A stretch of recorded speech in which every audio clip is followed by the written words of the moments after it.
নমস্কার বন্ধুরা, ব্লগ হাটে আপনাদের স্বাগত। আজ একটা নতুন রেসিপি নিয়ে এসেছি।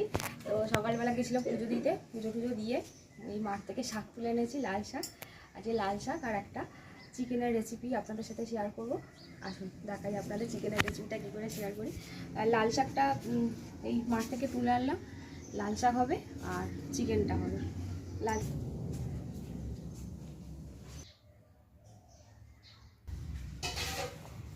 দেখুন বন্ধুরা, উনুন ধরিয়ে দিয়েছি, কড়াইও বসিয়ে দিয়েছি। আজ একটু আমার লেট হয়ে গেছে পুজো দিতে গিয়ে, তাই খুব অল্প সময়ের মধ্যে কি করে ভালো চিকেন করা যায় সেটাই আজকে আপনাদের দেখাচ্ছি।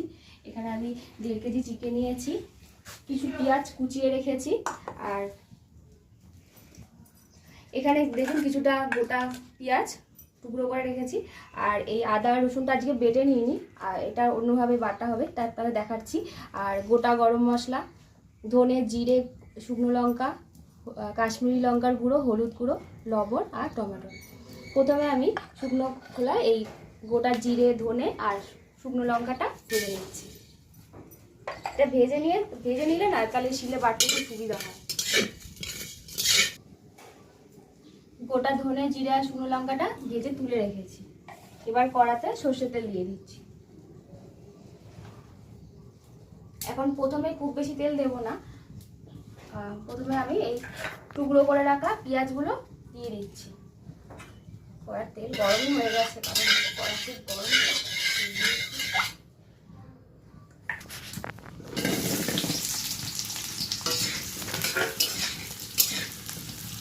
এগুলো আমি একটু গোটা গোটাই ভেজে নিচ্ছি। পেঁয়াজটা দেখুন আমি ভেজে নিয়েছি, একটু লাল লাল হয়ে গেছে। যে এবার গোটা আদা আর রসুনটা আমি পরিমাণ মতন 1.5 কেজি মাংসের পরিমাণ মতন এখানে দিয়ে দিই। এবার আদা রসুনটাকে আর একটু ভালো করে পেঁয়াজের সাথে ভেজে নিই।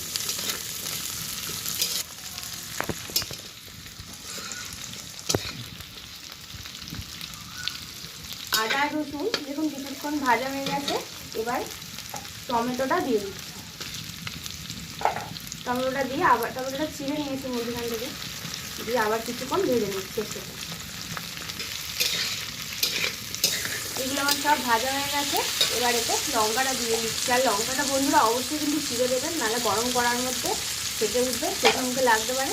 এগুলো কিন্তু আমি ছিঁড়েই দিয়েছি লঙ্কাগুলো। চিড়ে লঙ্কাগুলো দেওয়ার পর আরও কিছুক্ষণ ভেজে নিচ্ছি, তারপর তুলে নিচ্ছি। এবার এটাগুলো তুলে নিচ্ছি। দেখুন এগুলো তুলে নিয়েছি।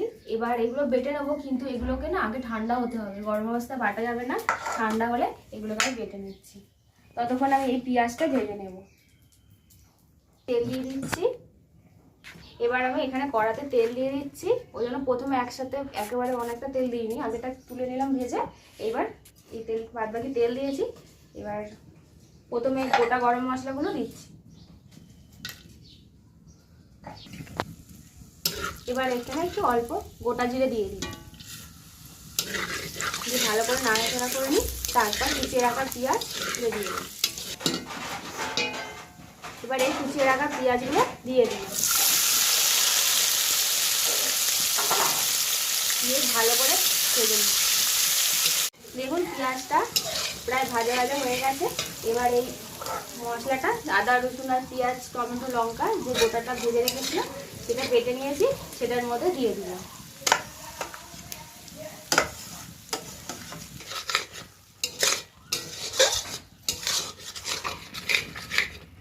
এই মশলাটা কষাতে এবার সবার প্রথমে এটা আমি নুন দিয়ে দিচ্ছি, স্বাদ মতো। নুন পরে দেবো, কিন্তু এই মশলাটা কষাতে কিছুটা নুন দিয়ে দিচ্ছি। তারপর দিচ্ছি হলুদ গুঁড়ো, তারপরে দিলাম কাশ্মীরি মির্চ গুঁড়ো, আর স্বাদ আনার জন্য একটু চিনি দিয়ে দিলাম।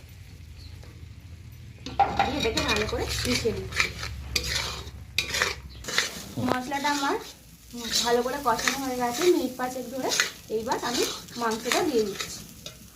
মাংসটা আমি ভালো করে ধুয়ে এতে নুন আর হলুদ মাখিয়ে রেখেছি। মাংসের যে একটা আঁশটা গন্ধ থাকে না, নুন হলুদটা মাখিয়ে রাখলে আঁশটা গন্ধটা ছেড়ে দেয়। তো আপনারা যখন বাড়িতে এইভাবে রান্না করবেন, এই নুন হলুদটা মাখিয়ে রাখবেন, দেখবেন আঁশটা গন্ধটা ছেড়ে দেয়। এবার এই মাংসটা এর মধ্যে দিয়ে দিচ্ছি। দেখুন মাংসতে কোনো জলই ছিল না, পুরো জলটাও ঝরে যায় ভালো নুন হলুদ মশলা দিয়ে, আর কোনো গন্ধও থাকে না। দেখুন বন্ধুরা আমার মাংসটা মিনিট 5 কষানো হয়ে গেছে। এবারে ভেজে রাখা জিরে ধনে আর শুকনো লঙ্কার যে গুঁড়োটা ওটা দিয়ে দিচ্ছি, দিয়ে ভালো করে মিশিয়ে নিয়ে আবার কষিয়ে নেব।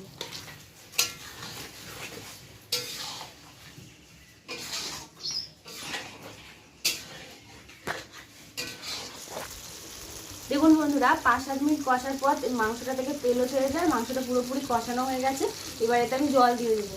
আর এখানে আমি কিছুটা জল গরম করে রেখেছি, জলটা অবশ্যই গরম জল দেবেন, গরম জল দিলে টেস্টটা তো ভালোই হয়।